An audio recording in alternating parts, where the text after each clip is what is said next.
Hello friends, రేపు రాబోయే complete episode ఇప్పుడు ఈ వీడియోలో చూస్తారు. వీడియోలోకి వెళ్ళిపోతే విహారీ ఆ ప్లేట్ తీసుకొచ్చి ఇవ్వగానే చాలా థ్యాంక్స్ పండు అని అంటే సహస్ర ఇలా అంటుంది, ఏంటి బావా ఆ ప్లేట్లో ఏముందని, అదేమైనా బంగారంతో చేసిందా వెండితో చేసిందా, అంతలా హ్యాపీగా ఫీల్ అవుతున్నావు అని సహస్ర అనగానే అప్పుడు విహారీ ఇలా అంటాడు, లేదు సహస్ర ఈ ప్లేట్ది చాలా ప్రత్యేకంగా ఉంది అని అంటే ఏంటి బావా అది అంటే బంగారంతో వెండితో చేయాల్సిన అవసరం లేదు, మనకి ఏదైనా సరే నచ్చింది అంటే అది అంతేలా ఉండాలి కానీ నచ్చినట్టుగా ఉంటుందే కానీ బంగారంతో చేస్తేనో వెండితోనే చేస్తేనో అలా సంతోషం కాదు, అది నూలు పోగైనా సరే దాంట్లో సంతోషం వెతుక్కోవాలి, అది నాకు ఈ ప్లేట్లో ఉంటుంది అని విహారీ చెప్పగానే సహస్ర సైలెంట్గా అలా చూస్తూ ఉంటుంది. ఇక అప్పుడే నవ్వుతూ అలా చూస్తూ ఉంటే పద్మాక్షి అంటుంది, సహస్ర గురించి వదిలే విహారీ, సహస్ర కావాలని ఏదో ఒకటి చేస్తూ ఇలాగే చెప్తూ ఉంటుందిలే, సహస్రని పట్టించుకోకు, కావాలని ఆరాలు తీస్తూ ఉంటుంది అని పద్మాక్షి అంటే అందరూ నవ్వుతూ ఉంటారు. సరే సరే వడ్డించుకోండి తినండి అనేసి ఇంకా వాళ్ళ నానమ్మ అమ్మమ్మ చెప్తుంది. సరే అనేసి ఇంకా అందరూ భోజనం చేస్తూ ఉంటారు. లక్ష్మి వెళ్ళి విహారీ పక్కనే నిలబడి విహారీకి వడ్డిస్తూ ఉంటే విహారీ హ్యాపీగా తింటూ లక్ష్మి వైపే చూస్తూ ఉంటాడు. అప్పుడే వసుధ చారుకేశవ ఇద్దరు అక్కడికి వస్తారు. ఇక వసుధ కంగ్రాచులేషన్స్ విహారీ అంటే థ్యాంక్స్ అత్త అని అంటే, ఎందుకు విహారీకి కంగ్రాచులేషన్స్ చెప్తున్నావు అని అంటే, విహారీ నిన్న పెద్ద ప్రాజెక్ట్లో ఎప్పటి నుంచో కలలు కంటున్న ప్రాజెక్ట్ విహారీకి వచ్చిందంట అని చెప్పగానే ఇక అప్పుడే విహారీ నవ్వుతూ చూస్తూ ఉంటాడు. అవునా విహారీ మాతో విషయమే చెప్పలేదు అని అంటూ కంగ్రాచులేషన్స్ చెప్తారు అందరూ. ఇక అప్పుడే విహారీ చెప్దామని అనుకున్నాను, ఇప్పుడే కదా అందరం కలిసాం అని విహారీ చెప్తూ ఉంటాడు. అయితే నువ్వు ఎన్నో రోజులుగా కళ్ళలు కన్నావు కదా, అది నీకు దక్కిందన్నమాట, మా విహారీ ఏదనుకున్నా సాధించేస్తాడు అని నవ్వుకుంటూ ఉంటారు. అప్పుడే విహారీ లక్ష్మి వైపు చూస్తూ ఇలా మనసులో అనుకుంటూ ఉంటాడు, నేను అనుకున్నట్టుగా కాదు, నా వల్ల కాలేదు, అది లక్ష్మి వల్లే ఈ ప్రాజెక్ట్ నాకు వచ్చింది, చెప్పాలని ఉంది కానీ చెప్తే ఏం గొడవ చేస్తారో అని భయం అనేసి విహారీ మనసులో అనుకుంటూ లక్ష్మి వైపే చూస్తూ ఉంటే లక్ష్మి విహారీ వైపు చూస్తూ ఎక్కడ చెప్పేస్తాడో అని కంగారుగా చూస్తూ ఉంటుంది. ఇక అప్పుడే విహారీ అలా నవ్వుకుంటూ ఇలా అంటాడు, ఈ ప్రాజెక్టు వచ్చింది నాకే, కాకపోతే ఈ ప్రాజెక్టు నాకు రాలేదు, వేరే అమ్మాయి వల్ల నాకు వచ్చింది అని చెప్పగానే అంబిక ఒక్కసారిగా షాక్ అయిపోయి చూస్తూ ఉంటుంది. ఇక అప్పుడే విహారీ చెప్పగానే ఏంటి ఎవరి వల్ల వచ్చింది అంటే, అది ఎవరి వల్ల అనేది నేను తర్వాత చెప్తాను, కానీ ఈ ప్రాజెక్టు నేను అనుకున్నాను కానీ అది కొంచెంలో తప్పిపోయేది, ఆ అమ్మాయి చేసిన హెల్ప్ వల్లే ఈరోజు నాకు ఈ ప్రాజెక్టు వచ్చింది అని విహారీ చెప్తాడు. ఆ మాటకి ఇక ఒక్కసారిగా లక్ష్మి హ్యాపీగా ఫీల్ అవుతూ ఉంటుంది. ఇక లక్ష్మి పేరు చెప్పకుండా విహారీ దాచిపెడతాడు, ఎందుకంటే సహస్ర కానీ పద్మాక్షి కానీ అంబిక కానీ గొడవ చేసే ఛాన్స్ ఉంది కాబట్టి విహారీ చెప్పడు. విహారీ మనసులో అనుకుంటాడు, సమయం వచ్చినప్పుడు ఖచ్చితంగా లక్ష్మి పేరు చెప్తాను అనేసి. ఇక అలా వాళ్ళిద్దరూ మాట్లాడుకుంటూ ఇక విహారీ అలా చూస్తూ ఇంకా తర్వాత చెప్తాను అని తినేస్తారు. అందరూ తిన్న తర్వాత అందరూ లేచి వెళ్ళిపోతారు. ఇక విహారీ వెళ్ళే ముందు అందరికీ ఈ విషయం చెప్తాడు, నేను రేపు ముంబై వెళ్తున్నాను అని చెప్పగానే అదేంటి విహారీ సడన్గా నాతో ఒక విషయం కూడా చెప్పలేదు అని పద్మాక్షి యమున అంటుంది. అలా అనేసరికి లేదమ్మా సడన్గా అనుకున్నాను అంటే, అదేంటి బావా పెళ్ళి ముందు పెట్టుకొని ఇప్పుడు నువ్వు ముంబైకి ఎందుకు వెళ్ళటం చెప్పు అంటే, కొంచెం చిన్న పనుంది ముఖ్యమైన పనుంది అందుకే వెళ్తున్నాను అని చెప్పగానే సరే అని చెప్పేసి ఇంకా అందరూ అక్కడి నుంచి లేచి వెళ్ళిపోతారు.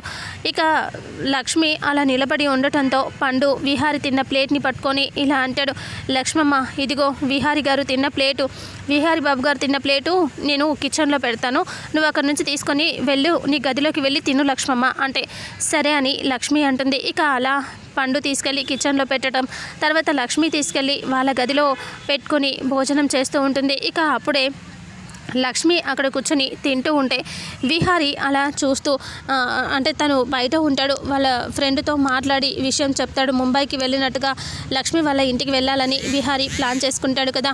ఇక అప్పుడే లక్ష్మి తన గదిలో కూర్చొని తింటూ ఉంటే ఇక్కడేమో చాలా సీరియస్గా సహస్ర ఆలోచిస్తూ ఉంటుంది. సహస్ర ఇలా అనుకుంటుంది, ఎలాగైనా సరే నేను ఆ లక్ష్మిని బావ ముంబై నుంచి తిరిగి వచ్చేలోపు దాన్ని ఇంట్లో నుంచి గెంటేయాలి, ఇది మంచి సమయం, బావ ఉంటే దాన్ని వెళ్ళనివ్వడు అని అనుకుని అక్కడి నుంచి వెళ్ళిపోతుంది. ఇక అలా వెళ్ళిపోయి సహస్ర బయటికి వెళ్ళి విహారీ దగ్గరికి సహస్ర లక్ష్మిని గెంటేయటం కోసం లక్ష్మి గదిలోకి వెళ్తూ ఉంటుంది.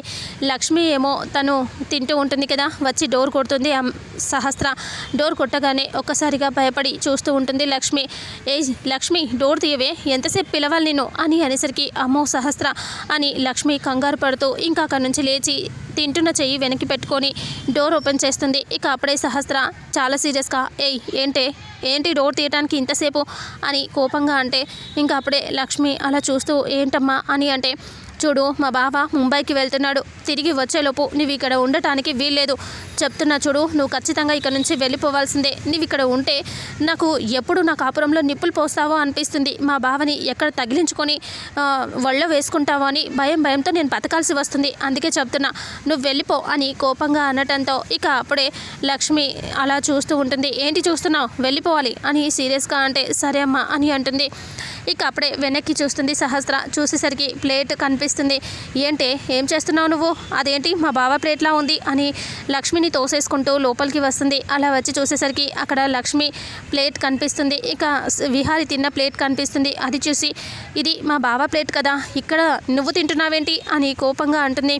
నువ్వు తింటున్నావా ఏంటి దీంట్లో అంటే లక్ష్మి ఏం చెప్పకుండా చూస్తూ ఉంటుంది. ఇక అప్పుడే ఇలా అంటూ ఉంటుంది, చెప్పు ఎందుకు ఇక్కడ ఉంది మా బావ ప్లేట్, కొంప తీసి నువ్వు తినట్లే కదా అంటే పండు వచ్చి ఆ మాటలు విని లక్ష్మమ్మని ఎలాగైనా సేవ్ చేయాలి అని లోపలికి వచ్చి, అది సహస్రమ్మ ప్లేట్ గురించా గొడవ, అలాంటి ప్లేట్లు ఇంట్లో 5-6 ఉన్నాయి లేమ్మా, కాకపోతే విహారీ బాబు గారికి అదే ప్లేట్ ఇష్టం, విహారీ బాబు గారి ప్లేట్ కిచెన్లోనే ఉంది, ఇప్పుడే నేను కడిగేసి వస్తున్నా అని పండు చెప్తాడు. అవునా నిజమా అని అంటూ సహస్ర అంటే, నిజమమ్మా, నిజంగా చెప్తున్నా కదా, ఇప్పుడే కడిగేసి వస్తున్నా, విహారీ బాబు గారు ఇప్పుడే తిని అక్కడ పెట్టారు కదా అని అంటే సరే అని చెప్పేసి, ఏ లక్ష్మి చూడు, ఇంకొకసారి నువ్వు ఇక్కడ ఉండటం నేను నిన్ను చూశానంటే నేను చంపేస్తా, వెళ్ళిపోవాలి అంటే సరే అని లక్ష్మి అంటుంది. ఇక అలా సహస్ర వెళ్ళిపోయేసరికి లక్ష్మి అంటుంది, థ్యాంక్స్ పండు, వచ్చి నన్ను సేవ్ చేసావు, కొంచెంలో నేను దొరికిపోయాను అనుకున్నాను, సహస్ర అది ఖచ్చితంగా విహారీ గారిదని తెలిస్తే పెద్ద రచ్చ చేసేది అని అంటే, నేను ఉన్నాను కదా లక్ష్మమ్మ, నేను సేవ్ చేయడానికి, నువ్వేమీ భయపడకు అని చెప్పగానే సరే అని ఇంకా వాళ్ళలా మాట్లాడుకుంటారు.